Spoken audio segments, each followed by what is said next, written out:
Y el tema que quiero abundar en el día de hoy es acerca de la iglesia que Jesús le da el último mensaje, ¿sí? La iglesia, la Odisea. No sé si alguna vez ha tenido la oportunidad de leer este versículo, pero es muy interesante lo que Jesús le habla a esta iglesia, ¿verdad? Tengo que confesar que cuando yo leí esta historia, pues tuve que ser confrontado, ¿sí? Porque dije, ¿qué estoy haciendo? O sea, realmente quiero vivir una vida como Cristo quiere que la viva, ¿verdad? Y ahorita les voy a decir el porqué de lo que les estoy mencionando, pero el tema que quiero hablarles hoy es acerca de la Odisea, la iglesia del último llamado. Amén. Ahora, ¿por qué este título, la iglesia del último llamado? Porque en el Nuevo Testamento es cuando Jesús le habla, ya es cuando cierra el libro, como diciendo, ya son mis últimas palabras para las iglesias, ¿sí? Y nos podemos dar cuenta que esas últimas palabras no solamente fueron para una iglesia que existió hace 2000 años, sino que son unas palabras actuales para la iglesia hoy en día. Entonces vamos a leer un poco acerca de la historia de la iglesia de la Odisea. Y por ahí dicen que Pablo mandó, o el primer pastor de esta iglesia fue un hombre llamado Epafras. ¿Sí? No sé si alguna vez has escuchado hablar de Epafras, ¿verdad? Se dice que este hombre fue el primer pastor de esta iglesia. Así que si usted le quiere poner a su hijo Epafras, si ya pues puede ponerle, ¿verdad? Para que vea que es un misionero, ¿no? Epafras. Entonces se dice que Pablo lo mandó. Entonces se dice también que esta carta a la Odisea la comenzaron a leer ya cuando la iglesia casi había caído en una apostasía totalmente. ¿Qué es apostasía? Una persona que rechaza su fe. ¿Sí? Es esa apostasía, una persona que rechaza su fe y se rebela contra Dios, ¿verdad? ¿Cuántos apóstatas hay aquí en esta mañana? ¿Sí? Porque a veces nosotros podemos decir, yo no soy apóstata, pero yo les preguntaría, ¿cuántos obedecen a Dios en todo que les diga? ¿Me explico? Entonces a veces con el simple hecho de no obedecer a Dios estamos rechazando a Dios, porque no estamos siendo obedientes. Y yo creo que aquí a veces todos caemos, ¿verdad? Entonces, la Odisea era la peor iglesia de las 7 iglesias que hemos estado analizando. Y ahorita vamos a ver por qué. Es la última iglesia que Jesucristo les llama a arrepentirse, porque en esta iglesia se calculaba que entre el 90 y el 95% de la gente no era salva. ¿Sí? Entre el 90 y el 95% de las personas no eran salvos. Es decir, eran personas que se decían ser cristianos, que iban a la iglesia, ¿verdad? Pero no eran salvos. ¿Por qué? Porque su manera de vivir, su conducta de vida reflejaba otra cosa. ¿Me explico? ¿Sí? Ok, entonces, eran personas que tenían solamente una religión que era evangélica, ¿verdad? Pero que llevaban más de 5, 10, 15 años siendo cristianos, pero no había un cambio verdadero en ellos. ¿Sí? Personas que ya conocían de la palabra, pero no había un cambio verdadero en ellos.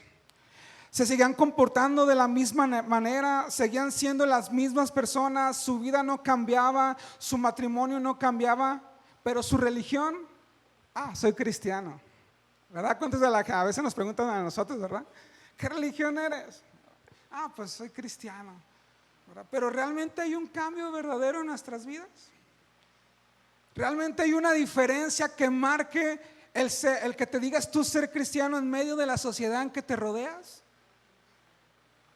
¿Realmente hay un cambio verdadero? Entonces, cuando Cristo, todos sabemos que no es una religión. ¿Cuántos saben que Cristo no es una religión? ¿Sí? Si tú piensas que Cristo es una religión, créeme que estás equivocado. Cristo no es una religión. Seguir a Cristo es un estilo de vida día con día. ¿Sí? Un estilo de vida que debe de marcar la diferencia día con día a aquellas personas que te rodean. Es decir, Cristo transforma la vida de cualquier persona que se atreve a creerle. Yo preguntaría en esta tarde, ¿verdad? ¿Cuántos realmente dejamos que Cristo transforme nuestra vida? ¿O seguimos comportándonos de la misma manera? Yo tuve que ser confrontado con esta palabra. Yo decía, Señor, si yo me pusiera en un termómetro espiritual, o a ti te pusiéramos en un termómetro espiritual, ¿en dónde estarías tú hoy? ¿Cómo estaría tu vida hoy? ¿Seríamos dignos representantes del Evangelio de Cristo? ¿O seríamos una vergüenza para el Evangelio de Cristo? Y es dura las palabras que Jesús menciona en estos versículos. Ando con la espada desenvainada, ¿eh? Que no se crea. Pero tenemos que ser confrontados. Amén. Entonces, todas aquellas personas que vivían en esta iglesia o en esta ciudad de Laodicea, que era la iglesia, ¿verdad? Todas estas personas que decían ser seguidores de Cristo, no había un cambio en ellos. Eran personas religiosas, eran personas fariseas, eran personas religiosas. Entonces, en esta carta, es una carta que debemos de aprender y ver si nosotros nos podemos identificar, aunque sea un poco, con esta iglesia. Que al salir de este lugar, ¿verdad? Tú te sientas seguro que si te llega a pasar algo, tú estés seguro de tu salvación. Que si te llegas a chocar, que si te llega a dar un derrame cerebral, que el momento que tú abras tus ojos, que despiertes, que tú realmente veas al Señor. ¿Sabe por qué? Porque la vida no la tenemos comprada. Y son duras las palabras. Y mi intención en esta tarde es de que nosotros podamos entender esa gran verdad, que debemos ser personas transformadas por el poder de Cristo, personas transformadas, como les dije hace un momento, que si te llega a pasar algo el día de hoy, tú estés seguro que te vas a ir con Él. ¿Sí? Entonces, quizás hoy puede ser el último llamado, ¿verdad?, que Dios nos hace a nosotros para quitar todo orgullo, para quitar toda altivez, para quitar toda soberbia que nos ha llevado a llegar a pensar que solos podemos. Y déjame decirte que solo no puedes. Quizás el orgullo te ha dicho, no, yo sí puedo. O sea, yo no necesito a Dios para tomar una decisión. Yo no necesito a Dios para pedirle algún consejo. Y sabes, eso es orgullo, eso es soberbia. Amén. Y me gustaría que leyéramos un texto para entrar un poco más acerca de lo que te estoy mencionando el día de hoy. Y vamos a leer Apocalipsis 3, 14 al 21 y nos vamos a dar cuenta qué palabras tan fuertes de lo que Jesús le dice a esta iglesia. Y no nada más a esta iglesia, si tú te identificas, Dios quiere hacer algo en tu vida hoy. Amén. Vamos a leerlo. Dice Apocalipsis 3, 14 al 21, dice: escribe esta carta el ángel de la iglesia de Laodicea. Este es el mensaje de aquel que es el Amén, el testigo fiel y verdadero, el principio de la nueva creación de Dios. Luego dice: yo sé todo lo que haces. Ouch.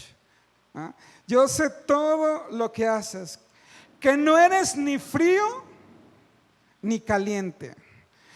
¿Cómo quisiera que fueras lo uno o lo otro? Pero ya que eres tibio, ni frío ni caliente, te escupiré de mi boca. En otra versión dice: te voy a vomitar de mi boca. Amén. Tú dices: soy rico, tengo todo lo que quiero, no necesito nada. Y no te das cuenta que eres un infeliz, un miserable, pobre, ciego y estás desnudo. Qué fuerte. Luego dice: así que te aconsejo que de mí compres oro, un oro purificado por fuego, y entonces serás rico. Compra también ropas blancas de mí, así no tendrás vergüenza por tu desnudez. compra un ungüento para tus ojos para que así puedas ver. Versículo 19 dice, yo corrijo y disciplino. ¿A quién? A todos los que amo. ¿Cuántos se sienten amados por el Señor? Pues Dios te va a tener que corregir, Dios me va a tener que corregir, Dios nos va a tener que disciplinar, de una o de otra manera. Por tanto, sé diligente y arrepiéntete de tu indiferencia. Amén. Ay, no los oigo. Ok. Qué fuertes palabras las que está diciendo Jesús en este versículo. Y antes de entrar un poco más al tema, me gustaría hablarte un poco acerca de esta iglesia, la Odisea. Vamos a aprender también un poco de historia, ¿sí? Para que vea cómo fue fundada esta iglesia. La parte histórica de esta iglesia, la ciudad de la Odisea fue fundada por Antíoco II de Siria, ¿verdad? Esta ciudad fue fundada en el año 216, ahí está. Fue fundada entre el año 216 y 230 antes de Cristo. Y fue nombrada la Odisea en honor a la esposa de este hombre, como diciendo, como un detalle, ¿verdad? Ok, tú te llamas la Odisea, entonces a esta ciudad le vamos a poner la Odisea. Fue en honor a la esposa de este hombre llamada Antíoco. Estaba situada en el valle del río Lico, que se encontraba entre Colosas y Herápolis, ¿verdad? Ahora, ¿quién fue la Odisea? Ese es con su dato histórico, ¿verdad? Ahora, ¿qué hacía esta ciudad? ¿Quién era? Porque era una ciudad, la Odisea era una ciudad muy próspera, muy bendecida, muy rica. Ahora, ¿quién era la Odisea? Durante el Imperio Romano, la Odisea fue la ciudad más rica de la provincia de Frigia, que se ubicaba en Asia Menor. No sé si por ahí tienes unas imágenes, creo que ahí veo un mapa. Ahí está, mire. Sí, ahí tenemos un mapa, es el mapa de las 7 iglesias. Y la Odisea, ¿sí la alcanzan a ver ahí abajo? Sí, ahí se ubicaba, ¿verdad? Esta ciudad era muy rica porque la gente tenía mucho dinero. Era una ciudad empresarial, ¿sí? ¿A qué se dedicaba la ciudad de la Odisea? Ellos vendían una lana negra, ¿sí? Era la única lana que se producía en ese lugar, de color negro, ¿sí? Ninguna otra ciudad producía esta lana, que era lo que hacía que se vendiera muy cara, ¿verdad? Y se vendía muy cara y mucha gente se dedicaba a ese comercio, ¿verdad? Por eso tenían mucho dinero. Se dice que en el año 61, fíjense, tanto dinero que tenían, en el año 61 dice que hubo un terremoto que devastó la ciudad de la Odisea, ¿sí? Incluso dicen que el emperador en ese momento les iba a mandar ayuda. ¿Y saben lo que hicieron ellos? Dijeron, no queremos ayuda, no ocupamos nada, ¿verdad? Nosotros tenemos la capacidad, el sustento económico para poder seguir adelante. Imagínate cuánto dinero o recurso tenía esta ciudad, la Odisea, ¿verdad? Entonces, dándoles a entender que no tenían necesidad de nada. Esta ciudad tenía el mejor centro médico en el territorio, aparte que era una ciudad empresarial, era una ciudad con mucha tecnología, era una ciudad muy próspera en que había mucha medicina, ¿sí? También era famosa porque producía un ungüento que era un colirio para los ojos, ¿verdad? Y era muy famosa por eso, porque ese ungüento traía mucha sanidad y lo vendían, o sea, como pan caliente. Entonces la iglesia de la Odisea la ciudad de la Odisea era una ciudad muy bendecida. Por consecuencia, ¿verdad? La iglesia, como mucha gente era empresaria, la iglesia era muy bendecida. Tenía muchos recursos. ¿Vamos bien? Pero su única debilidad que tenía la Odisea era que no tenía un agua propia, ¿sí? La iglesia no tenía un agua propia. ¿Qué era lo que hacía? Pues ellos tenían unos ductos donde llegaba el agua desde el norte de una ciudad que se llamaba Colosas, que su agua era fría, ¿verdad? Que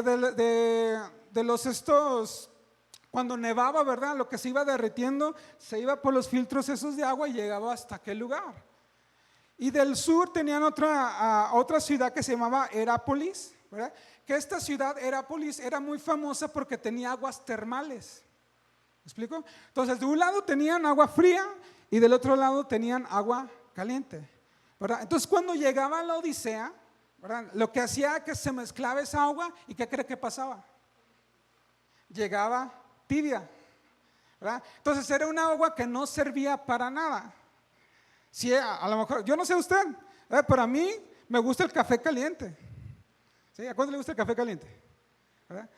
Gusta el café caliente o frío también, pero tibio. ¿A quién le gusta el café tibio? A nadie, ¿verdad? O la coca bien fría, ¿sí? Una coca al tiempo no sabía nada, ¿sí? Era lo mismo. Aquí llegaba tibia el agua, entonces no servía para nada. Servía si la tratabas, es decir, si la gente quería cocinar directamente con esa agua, se echaba a perder y se enfermaba. ¿Me explico? ¿Sí? Entonces, la iglesia de Laodicea fue fundada por el apóstol Pablo también, siendo su primer pastor Epafras. ¿Sí? Ese es un dato que vemos acerca de la iglesia de Laodicea. Ahora, otra cosa. Ya vimos la historia, ya vimos ese dato. Ahora, ¿cómo se presenta Jesús a esta iglesia? Se presenta como el amén. ¿Sí? Se presenta como el amén, y amén significa el cumplimiento fiel de las promesas de Dios. Como diciendo, yo soy el amén y mis palabras son confiables. Yo soy el cumplimiento de las promesas de Dios. Así se presenta Jesús a esta iglesia. Se presenta como el testigo fiel y verdadero, el que revela la verdad completa. Y número 3, se presenta como el principio de la creación, no como un ser creado, sino como la fuente y el origen de la creación. Qué tremendo cómo se presentó Jesús en esta ciudad. Entonces, en resumen, la Odisea era una iglesia rica, comercial, famosa por su industria textil, por la lana negra, por sus escuelas de medicina que producían un colirio muy famoso. ¿Sí? Entonces la iglesia de la Odisea era una iglesia muy bendecida, un pueblo ocupado tanto por el éxito, tan autosuficiente en sus riquezas y apariencias, pero que terminó olvidando realmente lo que importaba, a Dios, ¿verdad? Entonces yo preguntaría en esta tarde, ¿verdad?, ¿cuántas veces nosotros queremos ser autosuficientes y nos olvidamos de Dios? Era un problema recurrente de esta iglesia, la Odisea. Era una iglesia que parecía o aparentaba tenerlo todo. ¿Sí? Tenerlo todo, parecía que no necesitaban nada. Tenían dinero, tenían influencia, tenían estabilidad, pero ante los ojos de Dios era una iglesia desnuda, era una iglesia ciega, y peor, era una iglesia miserable. Ante los ojos de Dios no veía lo que ellos tenían. Dios veía más el corazón. Y es lo que te quiero decir hoy, Dios ve más tu corazón. ¿Sí? Nosotros podemos mostrar una apariencia, como les decía un momento, ser un buen cristiano. Soy cristiano. Pero realmente en mi corazón, el único que puede ver mi interior se llama Dios. Y Dios les empieza a reclamar eso a la iglesia, la Odisea. Era una advertencia directa a un pueblo que se olvidó de su creador. No eran fríos, no eran ni calientes, eran tibios, eran acomodados y peor aún, creían que estaban bien. Creían que estaban bien. ¿Sí? Nosotros estamos bien. No necesitamos ayuda de nadie, ¿verdad? Somos prósperos, somos bendecidos. Creían que Dios realmente los tenía así, pero ahí viene el reclamo del Señor, ¿verdad? Son tibios, y eso produce náuseas al Señor. Entonces, la historia de esta iglesia puede ser mucho más actual. Como les dije hace un momento, fue escrita a lo mejor hace 2000 años, pero en la actualidad, hoy podemos identificarnos muchos de nosotros, ¿verdad?, con esta iglesia. Es decir, estas palabras no venían de cualquier persona. Cuando Jesús habla estas palabras, ciegos, desnudos, miserables, no venían de cualquier persona. Venían directamente del Señor. Por eso estas palabras tienen mucho peso, ¿verdad? Y lo primero que les dice el Señor, o lo primero que nos dice el Señor a nosotros, fíjate lo que es: conozco tus obras. ¿Sabes por qué? Dios no se le puede ocultar nada. Dios conoce lo que tú haces, ¿verdad? Dios conoce nuestras obras. Dios sabe cómo te comportas. No puedes ocultarle nada a Él. A nosotros sí. Yo puedo ocultarle quizás muchas cosas a mi esposa, que no te oculto, tú me conoces, ¿verdad? Ella tiene acceso a mi celular, a mi cartera. Por eso no traigo dinero. Por eso siempre tarjeta. ¿Sí? Entonces, pero yo puedo ocultar cosas. Usted también puede ocultar cosas. Pero delante de Dios no hay cosa oculta que nunca vaya a salir a la luz. Siempre hay cosas que van a salir a la luz. Tarde o temprano hay cosas que van a salir a la luz, y ahí es donde tú te vas a sentir exhibido.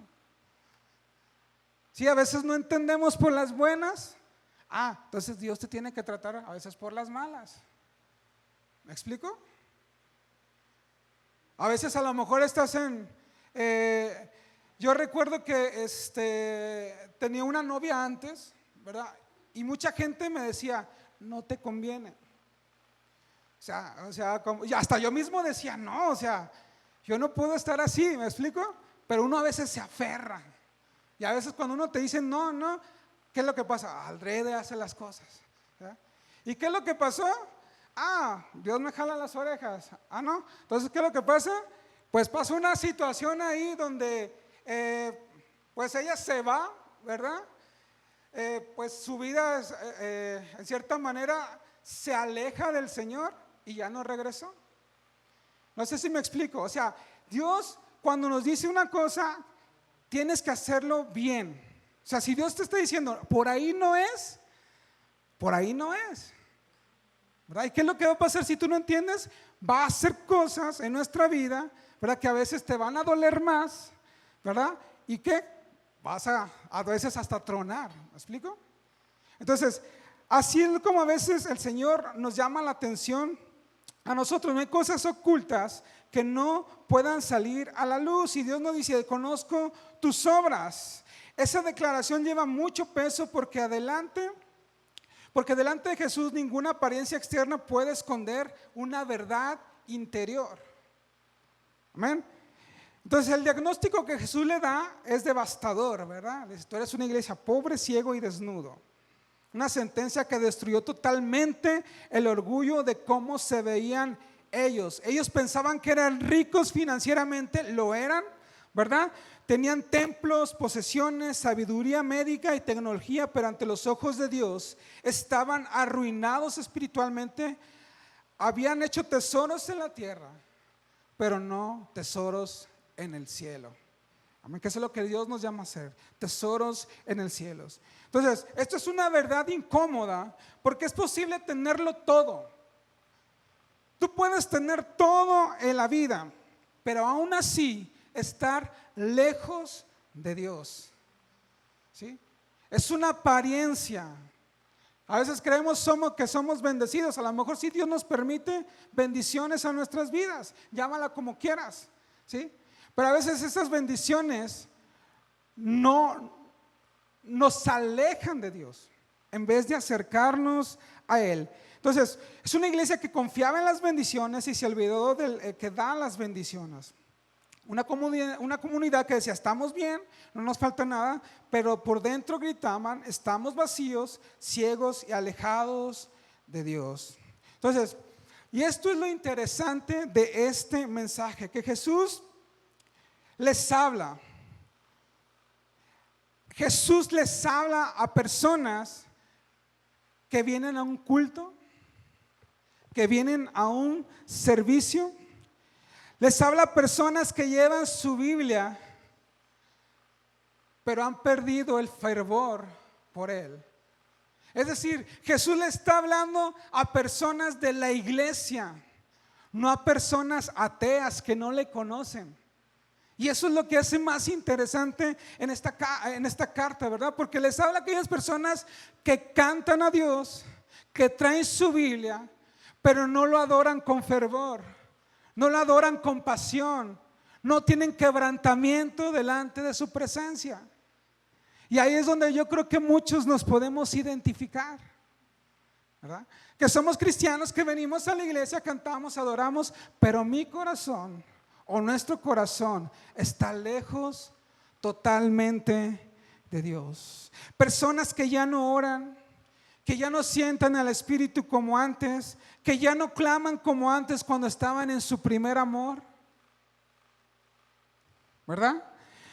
Cristo no condenaba la riqueza de esta ciudad. Lo que Cristo condenaba era que habían perdido el fervor por Él. Pensaban que el tenerlo todo era un sinónimo de bendición, ¿verdad? Pensaban que el tener riqueza era un sinónimo que no necesitaban de Dios. El otro vez leí un artículo, ¿verdad? Donde no sé si usted sabía que en Europa es muy difícil llevar el evangelio. Incluso una ocasión un pastor nos mencionaba, ¿verdad? Que para él había sido muy difícil, él vivía en España. Y para él había sido muy difícil que el evangelio, el predicar el evangelio pues en toda esa parte de Europa. Y él decía, ¿sabes la razón por la cual mucha gente rechaza el evangelio? Dice, la razón es porque la gente está bien acomodada. O sea, la gente tiene recurso, tiene dinero. Entonces, cuando tú quieres hablarle del Señor, del evangelio, ¿verdad? Del perdón de pecados, ellos dicen, yo no necesito eso.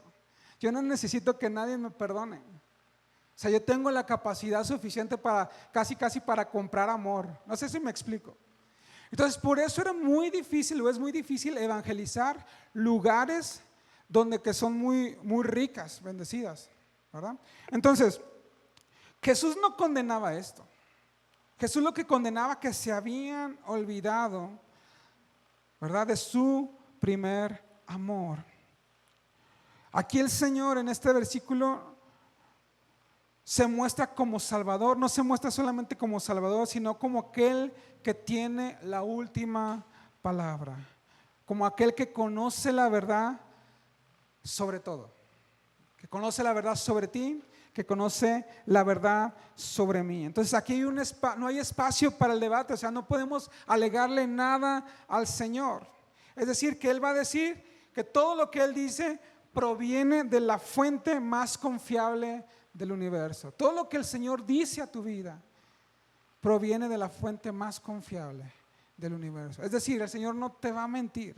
Así como el Señor te va a corregir, también te puede llegar a bendecir. Pero primero necesitas corregir, o que el Señor corrija o enderece ciertas cosas en tu vida, ¿verdad? Para que Él pueda bendecirnos. Amén. Entonces, lo que Jesús mencionaba en este versículo, ¿verdad? Mejor fueras frío o fueras caliente. Pero como eres tibio, te vomitaré de mi boca. Entonces para Jesús era más importante, ¿sabes qué? Mejor fueras frío, mejor fueras totalmente que no conocieras de mí, ¿sí? A que fueras caliente, ¿verdad? Que fueras una persona fervorosa en mí, que me buscaras, que dejaras que yo use tu vida, ¿verdad? A que estés en una posición cómoda, ¿verdad? Porque una persona tibia se disfraza con religiosidad. Una persona tibia le da igual, o sea, permite que el Señor hable a su vida, pero no actúa. Cada domingo realmente las palabras que nos da el pastor o cualquiera que predica una palabra son para llevarla a la práctica, ¿cierto o no? Pero entonces aquí preguntaría, ¿cuántos de nosotros llevamos a la práctica lo que se nos predica? ¿Somos personas tibias? ¿O somos personas que realmente fervorosas, que queremos hacer lo que dice su palabra? Entonces, una persona tibia engaña, se esconde detrás de una apariencia de fe. Los tibios aún pronuncian el nombre de Jesús, aún asisten a los cultos, aún hacen oraciones, pero sin corazón, sin arrepentimiento, sin agradar a Dios. En la práctica es como decir: Señor, yo creo, pero no lo suficiente para cambiar mi manera de vivir. Señor, yo creo en ti, pero no creo lo suficiente para que tú me cambies. Señor, yo creo en ti, pero yo no quiero que tú me uses. ¿Cuántas veces nosotros estamos así? Sí, vengo a la iglesia, pero hasta aquí, Señor. O sea, yo más no. Yo no. O sea, si tú quieres que yo venga a la reunión, yo vengo, pero yo no quiero que tú me digas que vaya a predicar allá a la Clínica 46. Pero yo no quiero ir allá a llevar tamales. No, o sea, yo aquí, Señor. O ¿sabes qué? Yo aporto con dinero, pero no me pides que lo haga. Somos personas tibias. Porque no queremos realmente lo que, o rechazamos lo que Dios quiere hacer a través de nuestras vidas. Y créeme, o sea, Dios quiere usar tu vida. Dios quiere usar a tu familia. Dios quiere usarte a ti en tu trabajo. Si realmente obedeciéramos lo que Dios nos manda hacer, ¿cuántas personas no conocieran de la palabra de Dios? ¿Cierto o no? Muchísimas personas conocieran de la palabra de Dios. Entonces, la vida de una persona tibia es una apariencia. Es vivir en el medio. No se entrega totalmente a Dios. Perdón, no se entrega totalmente a Dios, pero tampoco se opone. No se aleja de los cultos, pero tampoco se acerca a la cruz con sinceridad. Se queda donde es más cómodo, ni desanimado frío para ser rechazado, ni demasiado frío, perdón, para ser rechazado, ni demasiado caliente para ser usado. O sea, yo aquí, cómodo, ¿verdad? Entonces, Jesús deja algo muy claro en este tipo de fe que no es aceptable. Él no tolera una ilusión, ¿verdad? No soportó la idea de una iglesia que piensa que está bien cuando en realidad espiritualmente es una iglesia apática, indiferente, en su zona de confort. Entonces, esta advertencia es profundamente actual, porque a veces en la actualidad nosotros vivimos de esa manera, ¿verdad? Simplemente a veces yo no sé con qué perspectiva viene cada domingo. Si yo preguntara a cada uno de ustedes, ¿qué es lo que usted viene a hacer cada domingo aquí? ¿Qué es lo que usted me diría? Uno nomás que me diga, uno o dos, no sé. ¿Por qué viene el domingo aquí? ¿Por qué es domingo?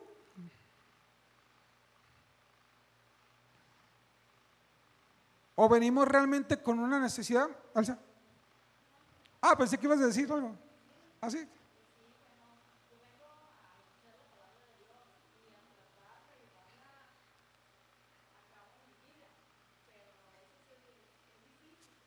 Ajá.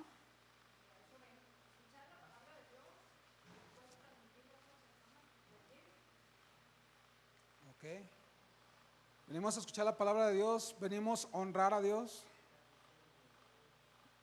Sí, pero a veces venimos con una actitud, como estamos leyendo, a veces con una actitud indiferente, una actitud apática. O sea, como que si ni quisiéramos venir aquí, perdemos ese fervor, perdemos ese deseo. ¿Sabes? Cuando nosotros venimos a este lugar, venimos a alabar y a honrar a un Dios que está vivo. Cuando nosotros venimos a este lugar, venimos a escuchar una palabra que creemos que viene de parte de Dios, que profundiza hasta lo más profundo del alma y del corazón. Pero sabes, no solamente para que se quede aquí, sino para que la practiques. Cuando nosotros venimos a este lugar, venimos a juntarnos como hermanos para exaltarlo a Él. No para ver qué canción vamos a cantar. No para ver si una canción me gusta o no. Venimos a unirnos como iglesia para declarar su amor, su grandeza, su poder sobrenatural en nuestras vidas. Eso venimos a la iglesia. Y cuando nosotros cantamos, adoramos, nosotros creemos que Dios desciende y transforma la vida de las personas, que cambia la vida de las personas. Al menos eso yo creo. Cada domingo que venimos, yo siempre les digo a los muchachos, ¿verdad? Tenemos la oportunidad de que la gente conecte con Dios. ¿Sí? Que a través de la música, a través de la alabanza, a través de la adoración, la gente conecte con Dios. Pero ¿qué pasa cuando uno tiene una actitud apática? Estamos cantando y con sueño. Levanta tus manos, pero las levantas apática.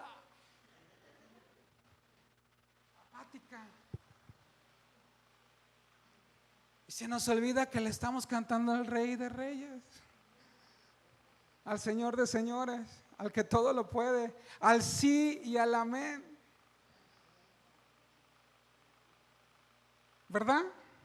Eso es lo que era la iglesia de la Odisea. Por eso le digo que esto también es en la iglesia actual. Ya no hay ese fervor por alabar su nombre. Venimos porque es domingo, ¿verdad?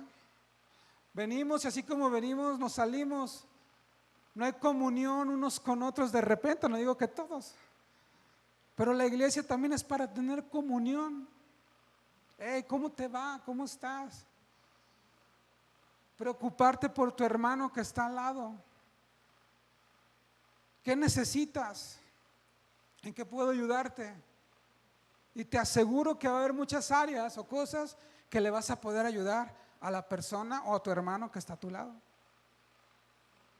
Pero a veces somos indiferentes.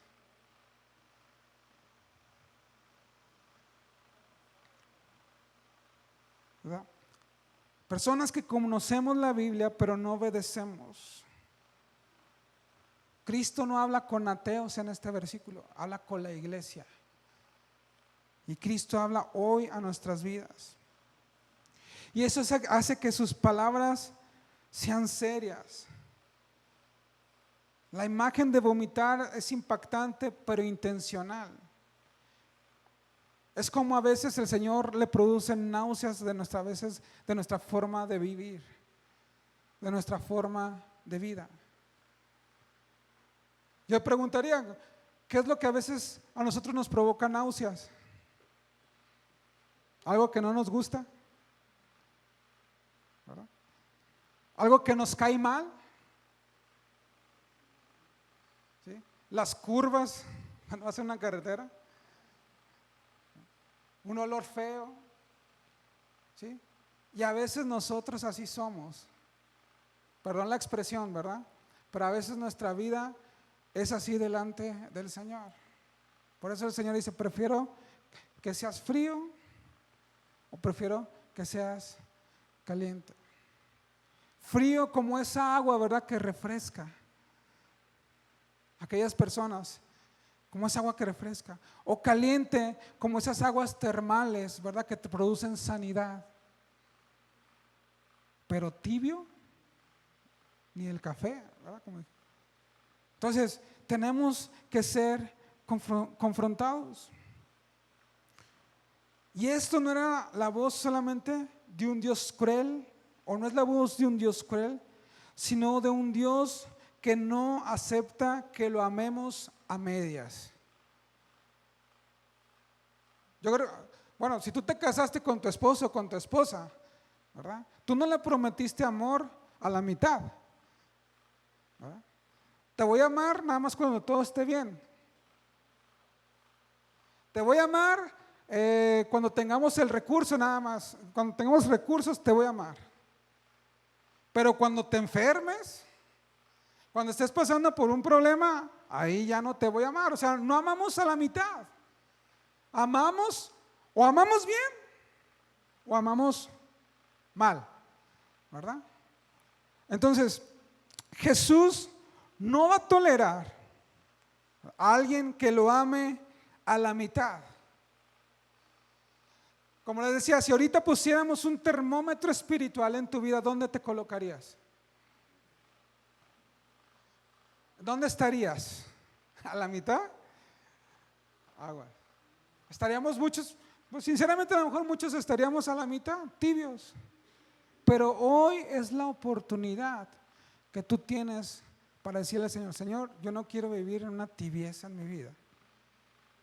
Quiero meterme al 100 contigo. Ahora, Jesús no solo muestra su condición espiritual, también les ofrece un llamado con amor al arrepentimiento. Jesús no nos muestra solamente nuestra condición espiritual, sino que nos llama a arrepentirnos de lo que estamos haciendo. Nos llama al arrepentimiento. Y me gustaría cerrar con este versículo. Dice Apocalipsis 3, 20 al 21. Dice: mira, yo estoy a la puerta y llamo. ¿Cuántos han leído este versículo? ¿Sí? Dice: mira, yo estoy a la puerta y llamo. Si oyes mi voz y abres la puerta, yo entraré y cenaremos juntos. ¿Cómo qué? Como amigos. ¿Sabes? Es increíble que a veces este versículo se le decimos a las personas que no conocen el evangelio: hey, Jesús está llamando a tu corazón. Incluso muchos lo hemos predicado así, ¿cierto o no? Es que está a la puerta, te está llamando. Y se lo decimos a las personas que no conocen del Señor. Pero sabes, estas palabras es para ti, es para mí, para la iglesia. El día de hoy yo estoy tocando y llamo a la puerta de tu corazón. Si tú oyes la voz del Señor hoy, abres la puerta para que el Señor entre a tu corazón, entre a tu vida y cenar junto con Él como amigos. Eso es lo que el Señor quiere hoy. Que tú le digas: Señor, en mi presente quiero que tú estés. Yo sé que tú eres, te vamos a ver en la eternidad, Señor. Tú eres desde el principio. Tú creaste al mundo, formaste al mundo. Algún día te vamos a ver en la eternidad, pero en mi presente quiero tenerte conmigo. No te quiero dejar fuera. ¿Sabes? Esa palabra de cenar juntos, en el hebreo, ¿verdad? Era un símbolo de amistad. Cuando una persona iba a cenar con alguien, ¿verdad? Era porque querían tener comunión. Querían tener una vida más estrecha el uno del otro. No era como nosotros: vamos a cenar, sí, vamos a los tacos y ya. No, o sea, era una comunión íntima donde podían charlar de temas, no nada más cotorrear, sino charlar temas específicos, charlar temas donde pudieran ser edificados. Porque a veces nosotros, ¿cierto o no? A veces nuestras convivencias cenamos, pero a veces no involucramos la palabra de Dios. Cenamos o convivimos, cotorreamos, pero a veces no, ni siquiera tenemos un momento para hablar de Cristo, de lo que Jesús ha hecho en tu vida, en mi vida. No sé si me explico. Entonces esa palabra era: vamos a cenar juntos. El Señor quiere tener intimidad. Y aquí lo increíble es de que aquí lo hace más personal. Si oyes, si alguno, o sea, uno, no le estaba, quizás esta palabra ya no le está diciendo en una iglesia general, sino le está diciendo individual. Si tú oyes mi voz, tú, ¿verdad? Oyes mi voz y abres la puerta, entonces yo entraré contigo y cenaremos juntos como amigos. Y ahí es donde el Señor va a transformar tu corazón. En esa intimidad es donde el Señor va a cambiar tu vida. En esa intimidad es donde el Señor va a empezar a tratar con tu vida. Va a decir: ¿qué es lo que necesitas, hijo mío? ¿Qué es lo que quieres? ¿Qué quieres que yo haga contigo? ¿Me explico? Porque ya tenemos el acceso delante de su presencia. Hoy el llamado es ese: ¿dónde estás parado? ¿Estamos siendo tibios? El Señor quiere que te metas más con Él. Si tú dices: yo no quiero nada, Está bien. El evangelio es para todos, pero nosotros sabemos que no todos van a aceptar ese evangelio. Muchos lo van a rechazar, aún siendo cristianos muchos lo van a rechazar. ¿Qué pasó cuando lo llevaban a la cruz? Crucifíquenlo. Los mismos que le decían Hosana al hijo de David eran los mismos que le estaban diciendo crucifíquenlo. Los mismos. El evangelio es para todos. El cenar con Jesús como amigo es para todos, pero no todos van a querer. Por eso dice, mejor sé frío. Si quieres perderte, es tu decisión, hazlo. Pero yo te ofrezco, ¿verdad?, una amistad conmigo. Yo te ofrezco un tiempo especial conmigo, donde podamos conocernos, tú y yo. Que seas caliente, ¿sí? Que seas caliente, donde puedas orar con fervor, donde puedas permitir que Él cambie y transforme tu corazón. Amén. Me gustaría que en esta tarde se pusiera de pie.